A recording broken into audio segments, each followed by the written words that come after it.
So yeah. what's going on?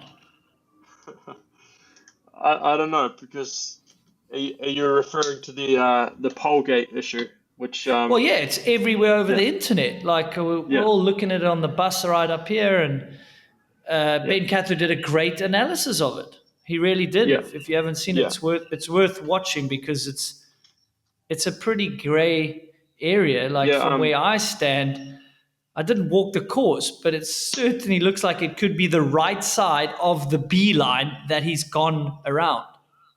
yeah. Yeah, I'm not even sure, because some people are saying that pole is to mark the edge of the B line.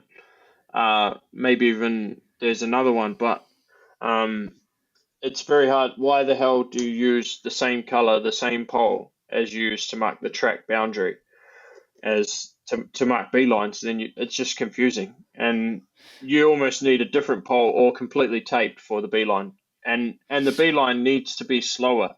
Like, you can't have the B line faster to not do the jumps. There was another jump at the top that no one jumped all week. Like, it's just pointless to have jumps in a track and not tape the B line so it's slower.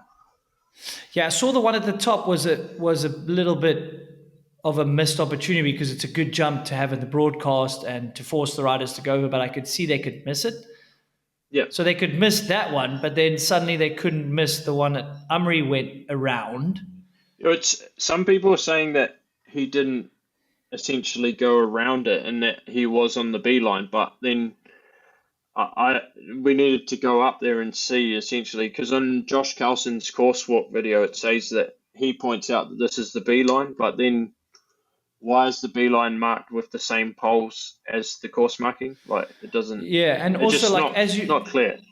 yeah, and as exactly, it's not clear. Like as you're coming up, if Mm, you are forced to go over the lip, then you have to have a lot of those things in a row to yeah, demarcate that, and you can't have another width over there. Like, where does that width yeah, start? So, in his defense, yeah, and Ben has a great analysis of it.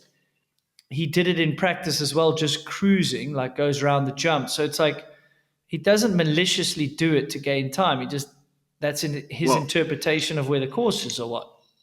I would say that he wanted to gain time because he was in Q2. And I'm pretty sure in his Q1 GoPro he jumps the jump. So I don't know, he was probably looking for anywhere to get some time for Q2, and it Yeah, was but probably like pretty in stressful. his mind, it's honest though. Yeah, I don't think he's trying to miss poles, but also that pole is behind the lip, so maybe he's like, I'll go around the jump. He's gone around it and gone around the pole without seeing the pole until he's off the jump. Yeah, Yeah. it's so great. But what is it a bit frustrating is like the time you have to protest. So some teams obviously going to No, protest. they Like this, they need to get what's rid of they didn't get rid of a time window to protest. Like, the race is the next okay? day, so Yeah, allow them to protest before the next morning. Like, mate. Other why? sports, people Yeah, phone in. Like there's literally like people will be watching on TV and phone in, and then the rules officials have to go look at footage, and then they yeah, literally like send a player a text and be like, dude, we docking you one shot penalty, like you grounded the club or whatever, like it's in golf. Yeah, so that's fair. When it's like, yeah, and let's get some and like proper yeah. boundaries of these rules. Surely Amaury himself, if someone else did that, he doesn't want them to get away with it and him miss the final or it affect his race. Um, I mean, he's obviously wants to be racing himself, but if it happened and the shoe's on the other foot, um, then he's going to want that person's fairly penalised, because that's just fairness of sport, no? Yeah, definitely, and I totally understand the protest. Just like you said, there's Hmm. people getting paid hundreds of thousands of dollars, euros. They want to Hmm. be in the final. That's why they're there.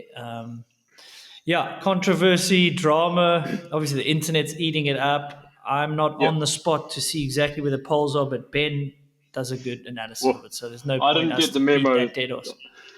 Didn't get the That memo that most people were not doing the jump. So in the Q1 session, it was so windy along that straight, and I was like pretty much just clearing the jump, but kind of casing it, and I was like, I'm yeah, squid.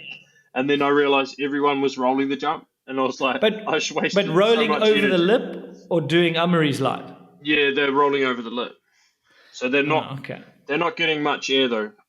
They're going like So very close. you couldn't miss the jump from way earlier. That wasn't clear either. I don't think so. No. Yeah. Oh gosh. Anyway, so you didn't see it, but I felt like there was a pole leaning the wrong way with Loic, and he like went over it. And then Rick was like, Yeah. "Oh, there's a pole issue," but then Nico's like, "No, he was on the correct side." So that Yeah. was a big drama, and I'm not saying anything. I'm just saying, like, if one of those Yep. poles is knocked over facing the wrong way, oh man, I think, you need skilled commissaires watching the broadcast with Hawkeyes. but there's not. So I think the issue is the poles are too easy to have an issue with. Whereas if you had tape, you can't go on the other side of the tape without going through it. So the tape left